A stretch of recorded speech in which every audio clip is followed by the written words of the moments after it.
And happening all new right here tonight, recreating the original centerpiece of Louisville's riverfront. It's our top story, and hello everyone. I'm Doug Proffitt. Thank you for joining us. The Belvedere is full of cracks and it's leaking.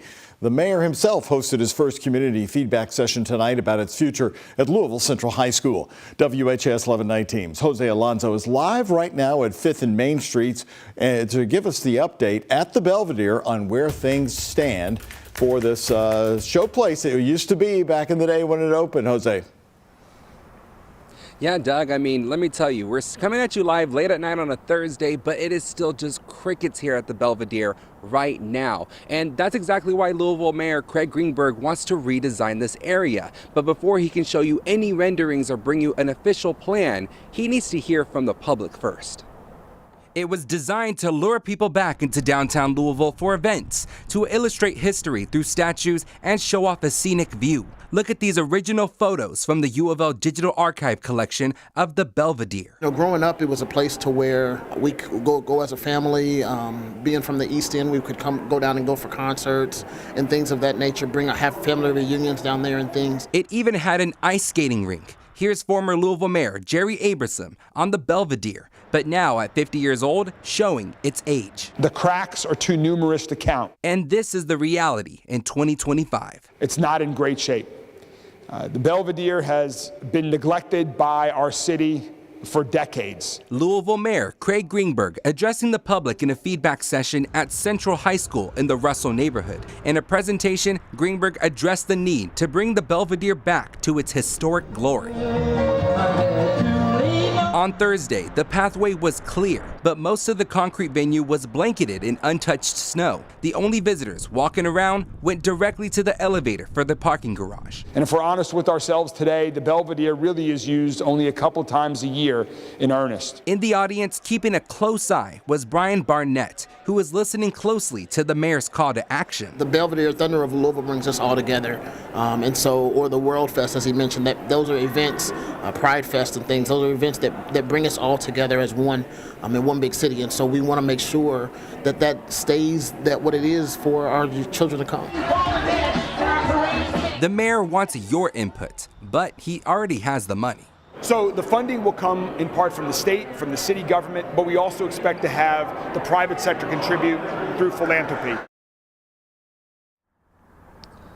And if you missed those tonight's session, don't worry, because there's still 2 more sessions within the next 2 weeks that you can go ahead and ask Mayor Greenberg any questions about this project. But there's also that public survey, and you don't have to be in attendance to take it. I put that link to that on our website. That's WHAS11.com. Reporting live in downtown Louisville, Jose Alonso, WHAS11 Night Team on your side. I'll say thank you very much. Used to skate on that ice rink there. It was a lot of fun to come downtown. More local news here tonight. An arrest was made in a deadly shooting from late December. Louisville Metro Police say 39-year-old Abraham Bellotta was involved in shooting 5 people, killing 2 people. The quadruple shooting happened around 7:30 on December 21st. Police say 4 men were shot on Garland Avenue. 2 of them died at the scene. A 5th victim was found an hour later and was treated at the hospital. Metro Police say Bellotta is being held now in the jail on a bond of $1 million. He's charged with 2 counts of murder and 3 counts of assault. A man from Grayson County, Kentucky, airlifted to U of L Hospital in Louisville after he was hit by a car near the Falls of the Rough. The Grayson County Sheriff says the incident happened just after 5:30 last night. Deputies say Christopher Tanner was standing in the middle of Kentucky 79 in a reflective vest as 2 people were attempting to pull a camper up his icy driveway. Police say Tanner was then hit from behind by a car with enough force to make him roll over the car. Tanner was then flown to U of L Hospital, where he has injuries considered to be very serious. The driver of the car told police he did not see Tanner, and as of now, no charges have been filed.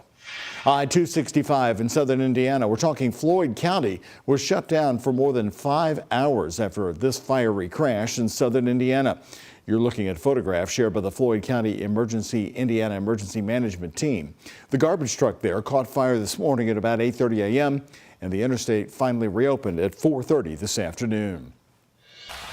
Jefferson County students returned to class this week after the big winter storm. Bus transportation issues, though, remain an issue for thousands of students who've lost the school bus. JCPS announced at Christmas that they now have 68 former TARC bus drivers needed to restore some of those routes. The hope for JCPS Superintendent Marty Polio is to make a recommendation to the school board this month to bring back bus service to the families who need it the most. But the reality is that could take months to put into place, and we're talking around March. Some parents tell us the damage has already happened. I'm doing what I can as a mother, but the system has definitely let us down when it comes to school and his education. Taryn Bell is a familiar face. She's one of 4 parents who sued the district in federal court last summer, saying the route cuts disproportionately affected students of color, violating the civil rights. They were hoping the judge would put those cuts on hold in time for the school year, but that didn't happen. The lawsuit has now been dismissed. Ambulance service in Henry County, Kentucky is changing as the county has agreed now to a new deal with a company called AmeriPro. The contract begins March 1st, and Henry County says it'll save them thousands of dollars. Previously, they had used Baptist Health as their primary service provider, but the county judge executive said they had to make a change in service or be forced to raise taxes. However, some Henry County residents are concerned about whether AmeriPro ambulances will be able to handle their rural roadways. All of those ambulances that we'll have there will all be 2-wheel drive, as is standard across most of Kentucky. Even in inclement weather, they're able to respond generally without any issues. The taxing district couldn't keep up with the needs that Baptists had to pay the bills. Baptist Health LaGrange said in a statement to WHAS 11 News, in part, quote, "We responded when the taxing district came to us to operate Henry County EMS. We respect the taxing district's decision to take the service in a different direction and choose a new partner," end quote.